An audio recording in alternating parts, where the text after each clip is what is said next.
Hello मित्रों, राधे राधे। राजस्थान से इतना प्यार हो गया था कि अभी हम लोग ट्रिप मार के आए थे पिछले साल ही, और अब दोबारा बुला लिया। तो जब व्लॉग बना लेते हैं। और अभी आपको पता नहीं चल रहा होगा कि मेरे शॉर्ट हेयर है या लॉन्ग हेयर है, बिकॉज मैंने पूरा पैक कर लिया है क्योंकि ठंड हो रही है और मुझे जुकाम भी हो रहा है। तो प्लान कुछ ऐसा है कि अभी आयुष भी और मैं जा रहे हैं नोएडा। नोएडा से हम लोग कल सुबह निकलेंगे राजस्थान के लिए। सुबह के 4 बजे कर हम लोग निकलने वाले हैं, चाय वाय पी के निकलेंगे। और रात को हमने प्रिपरेशन कर ली थी, पूरी बना ली थी। और मैं ज़्यादा तेज नहीं बोल रही हूँ बिकॉज पुत्तू सो रही है। ओके, तो हमारे साथ जा रही है पुत्तू। हाय करो। हाय। हम कहाँ जा रहे हैं पुत्तू? शॉपिंग करने नहीं, हम जा रहे हैं राजस्थान। ये थोड़ी ज्यादा किड़ बन जाती है कैमरे के सामने। Sorry. Okay guys, let's go. सुबह सुबह से ही हमें रास्ते में फॉग मिल गया था, जिसकी वजह से हमारी स्पीड जो थी वो थोड़ी कम हो गई थी। थोड़ा रास्ता कवर करने के बाद हम लोगों ने घर से बनाई हुई चाय को ही एंजॉय किया। और ये दृश्य सुबह 8 बजे का है, जहाँ पे अभी तक भी विजन क्लियर नहीं हुआ है। और धीरे धीरे सारे बैग्स खाली करने का काम हम लोगों ने शुरू कर दिया, यानी कि जो कुछ भी लाए थे वो खाना शुरू कर दिया। रात को ही मैंने और माम ने पूड़ियाँ बना ली थी। बैठे बैठे इतना बोर हो गए थे कि मैंने अब तक 3-4 नैप तो ले ही लिए हैं। चलो फाइनली 12 बजे हमें राजस्थान में होने का एहसास प्राप्त हुआ। तो पता नहीं कौन? पुत्तू भी मुझे मार रही थी गाइस। बता दूं?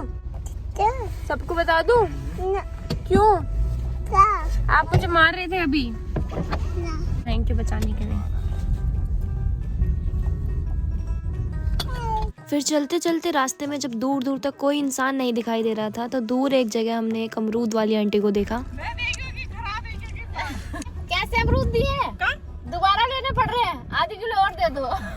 बढ़िया। इतना लंबा रास्ता गाइस, थोड़ा थोड़ा बोरिंग लगने लग गया था। पर ये अमरूद जो हम खा रहे हैं ना, उस पर राजस्थान की ऑथेंटिक मिर्च और नमक लग रहा है, बहुत ही ज्यादा टेस्टी है। हम जब भी कहीं जाते हैं तो बीच बीच में सफर के नज़ारों को एंजॉय करने के लिए गाड़ी साइड में लगा के थोड़ा सा टाइम अपनी आंखों को शांति देते हैं। सुबह से सो के अपनी बुरी सी शक्ल को गाड़ी में ही थोड़ा सा सवार लिया, क्योंकि रुकने का टाइम हमारे पास नहीं था। तो जिस टाइम हम लोग पहुंचे थे उस टाइम श्रीनाथ जी का मंदिर जो था वो बंद था, यानी कि दर्शन हम लोग नहीं कर पाते। मंदिर जो था वो 4 या 5 बजे के आसपास खुलना था। और रास्ते में हमें बहुत दूर से ही शिव जी की एक बहुत बड़ी प्रतिमा दिखाई दे रही थी, तो हमने सोचा क्यों ना वहाँ चला जाए।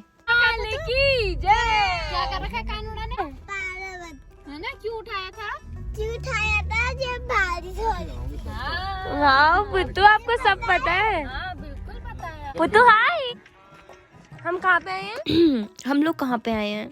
हम लोग आए हैं स्टैचू ऑफ बिलीफ, यानी कि विश्वास की मूर्ति, जो भारत के राजस्थान जिले के नाथ द्वार में निर्मित भगवान शिव जी की एक प्रतिमा है। इसमें एंट्री का जो प्राइस है वो अलग अलग है, जैसे कि पार्क में एंट्री करके शिव जी के दर्शन के लिए 200 रुपये हैं, और ऊपर जाने के लिए 400 रुपये हैं, और जल अभिषेक के लिए 1500 रुपये है।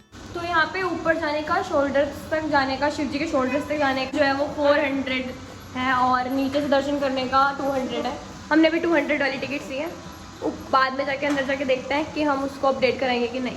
इस प्रतिमा का निर्माण मूर्तिकार नरेश कुमावत द्वारा किया गया है। इसको 29 अक्टूबर 2022 को ही खोला गया था। और भी अलग अलग तरह की एक्टिविटीज इसमें हैं, जिसके चार्जेस टिकट चार्जेस से अलग हैं। यह शिव जी की प्रतिमा 351 फीट ऊंची भगवान शिव की दुनिया की सबसे बड़ी प्रतिमा है। वैसे तो राजस्थान का नाथ द्वार शहर श्रीनाथ जी के मंदिर के लिए प्रसिद्ध है, परंतु अब भगवान श्री कृष्ण का यह शहर भगवान शिव के स्टैचू ऑफ लॉर्ड शिव रूप में भी जानने लगा है। This is the world's tallest Shiv ji का स्टैचू। ये जगह बहुत ही ज्यादा बड़ी है, इसीलिए हम लोगों को स्टार्टिंग में ही एक मैप दिया जाता है, जहाँ पे हर एक्टिविटी की डायरेक्शंस अच्छे से डिस्क्राइब्ड हैं। तो हमने सबसे पहले एक बॉल डालने वाले गेम से शुरू किया। 100 का 2 बॉल मिलेगा, दोनों बॉल अंदर रुकेगा तो इनमें से कोई भी एक टॉय मिलेगा। इसका मतलब है हम इनको 100 रुपए देंगे और वो हमें 2 बॉल देंगे, जिसको हमें दोनों की दोनों बॉलों को अगर बकेट में डाल दिया तो गिफ्ट मिलेगा। अगर एक भी नहीं जा पाई तो हमारी दूसरी बॉल तो वैसे भी वेस्ट है। उससे डायरेक्ट ना जाए, बस सीधे धीरे से बस। जय माता दी। ओ! एक बॉल तो बाहर आ चुकी है, अब दूसरी बॉल जाए ना जाए कोई फायदा नहीं है। अब क्या होएगा? कुछ नहीं, ऐसे ट्राई करती। ये क्या हुआ? बाद वाली बॉल निकल गई ना, इसलिए हमारे दिमाग में एक ये था कि मौसा जी जो है वो निकाल लेंगे। और अभी 100 रुपए से सीख नहीं मिली है हम लोगों को, बाद में भी हम दोबारा ट्राई करने की सोच रहे हैं। दूसरी एक्टिविटी थी हमारी भूल भुलैया की, जिसमें से मैं थोड़ी चालाकी से साइड से निकल गई थी। ये जो भूल भुलैया है, इसका प्राइस इसी वाली टिकट में इंक्लूडेड था। कहीं से तो घुस गई हूँ मैं, और ये वाली झाड़ियाँ बहुत लंबी है, मेरी हाइट भी नहीं है, मैं किसी को देख भी नहीं पा रही हूँ। पर एक अच्छी बात है कि हमारे पास फ़ोन है, हम लोग कांटेक्ट कर सकते हैं। मुझे पता नहीं हमें कहाँ जाना है। शिट शिट, ओह गॉड, ओह शिट, ये बंद पड़ा है। Oh shit, very nice. ये देखो गाइस, अच्छा मैं क्रॉस कर लिया ये, नाइस, सबसे पहले निकल गए। मैं निकल भी गई, नहीं मैं घूम के आई हूँ। हाय, हेलो गाइस, यहाँ से एंट्री ली थी, 23 पे भूल भुलैया देख ली, अब आगे हैं ये। यह प्रतिमा भगवान शिव को एक पहाड़ी के ऊपर एक शीलानुमा कुर्सी पर बैठे मुद्रा को दर्शाती है, जो नाथद्वार शहर की ओर देख रहे हैं। मूर्ति के शीर्ष शिखर पर भगवान शिव की जटाओं से निकलती हुई गंगा जी भगवान का अभिषेक करती हुई बह रही हैं। भगवान शिव को आस्था, श्रद्धा और प्रेम से उनके विशाल एवं दिव्य स्वरूप के मुख को निहारते हुए नंदी स्थापित हैं।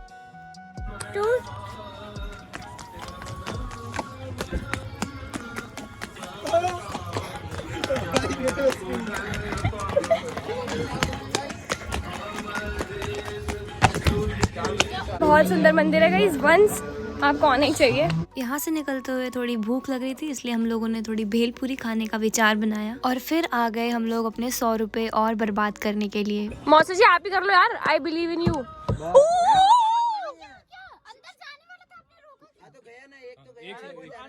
बता ना, वीडियो है।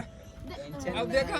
हाँ जी गाइस, इस जगह का नाम था स्टैचू ऑफ बिलीव और ये 10 AM से 10 PM तक खुलता है। शाम को इसके लाइटिंग शोज भी होते हैं। हम लोगों को अभी दूसरे मंदिर जाना है, इसलिए हम लोग काफ़ी सारी एक्टिविटीज़ यहाँ पे छोड़ के जा रहे हैं। 4 बजे दर्शन शुरू हो जाते हैं, इसीलिए अभी हम लोग निकल रहे हैं। बहुत अच्छी जगह थी, बहुत अच्छी। और गाइज हमने 200 वाली टिकट ली थी, जिससे नीचे रह के पार्क वाले सेक्शन में नीचे से फुल दर्शन कर सकते हैं सामने के। तो अब चलते हैं दूसरे मंदिर। तो गाइज अब हम लोग जा रहे हैं श्रीनाथ जी मंदिर। श्रीनाथ जी श्री कृष्ण भगवान के 7 वर्ष की अवस्था के रूप हैं। श्रीनाथ जी वैष्णव संप्रदाय के केंद्रीय पीठासीन देव हैं, जिन्हें पुष्टि मार्ग या वल्लभाचार्य द्वारा स्थापित वल्लभ संप्रदाय के रूप में भी जाना जाता है। श्रीनाथ जी को मुख्य रूप से भक्ति योग के अनुयायियों और गुजरात और राजस्थान में वैष्णव और भाटिया एवं अन्य लोगों द्वारा पूजा जाता है। वैष्णव तीर्थ स्थल पर श्रीनाथ जी मंदिर में भगवान श्री कृष्ण 7 वर्षीय शिशु अवतार के रूप में विराजित है। 7 वर्षीय शिशु अवतार के रूप में। औरंगजेब भी मथुरा जिले के बाल रूप श्रीनाथ जी की मूर्ति को तोड़वा नहीं पाया। हाँ। तब मेवाड़ के राणा द्वारा चुनौती स्वीकारने के बाद यहाँ गोवर्धनधारी श्रीनाथ जी की मूर्ति स्थापित हुई और मंदिर बना। जी, मुगल शासक औरंगजेब मूर्ति पूजा का विरोधी था, इसीलिए उसने अपने शासनकाल में मंदिर तोड़ने के आदेश दिए, जिसमें से श्रीनाथ जी के मंदिर को तोड़ने का काम भी शुरू हो गया था। इससे पहले कि मूर्ति को कोई क्षति पहुंचे, मंदिर के पुजारी दामोदर दास बैरागी मूर्ति को मंदिर से बाहर निकाल लाए।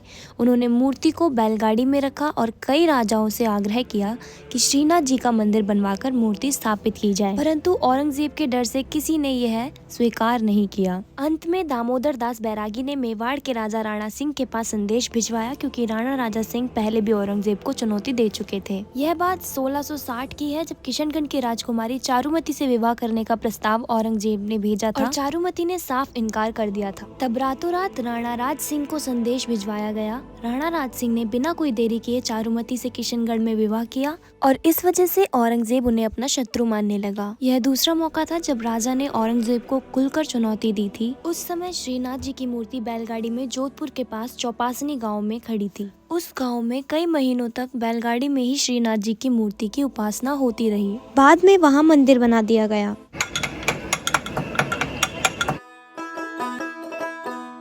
देर से दर्शन करके हम लोग पार्किंग की ओर आ गए और प्रसाद ले लिया है और सामने मेरे इतना सुंदर दृश्य है, मैं आपको दिखाती हूँ।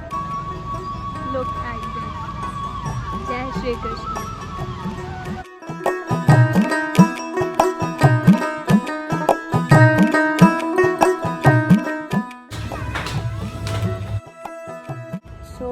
गाइस, आज का दिन बहुत अच्छा था और अब हमने रेस्ट ले लिया है, एक रूम ले लिया है, अच्छा है। Welcome to Tibetan market Udaipur. Tibetan market in Udaipur जा रहे हैं हम लोग। यहाँ आ गए हम लोग लोकल सदर बाजार में। Bombay fancy collection, Bombay. अच्छा, इस this side is dedicated to Bombay और वो है तिब्बतन मार्केट, समझे। पूरे दिन घूमने से भी चैन नहीं पड़ा, इसलिए रात को आ गए हम लोग आसपास अपने होटल के आसपास वाली जगह को एक्सप्लोर करने हैं। और यहाँ पे हम लोग आए हैं तिब्बतन मार्केट में। यहाँ पे Bombay fancy collection, VM art और भी पता नहीं क्या क्या, पर हम कुछ खाने आए थे बिकॉज वी आर हंग्री। है जैसे कि हम लोग सरोजनी में आ चुके हैं। Guys we had the tastiest food. हम लोग एक ढाबे पे रुके थे, ऑथेंटिक जगह खाने के लिए रुके थे ताकि हम लोग राजस्थान का जो ऑथेंटिक फूड है वो खा सके। हमने खाए बेसन के गट्टे और दाल, और इनकी एक चटनी होती है लहसुन की चटनी। फायर थी वो तो, इतनी तीखी। आयुष की शक्ल दिखाती हूँ आपको। फायर कर दिया मम्मी। आंसू आ गए मेरी, नाक से पानी, आँख से पानी। रात को जोधपुर की सड़कों पे गेड़ी मारते हुए दिल्लियंस। तो हाय हाय हाय हाय हाय, ठंड हो गई गाइस यहाँ पे, तो दिन में तो नहीं थी। चलो चलो चलो, टीम 1 टीम 2।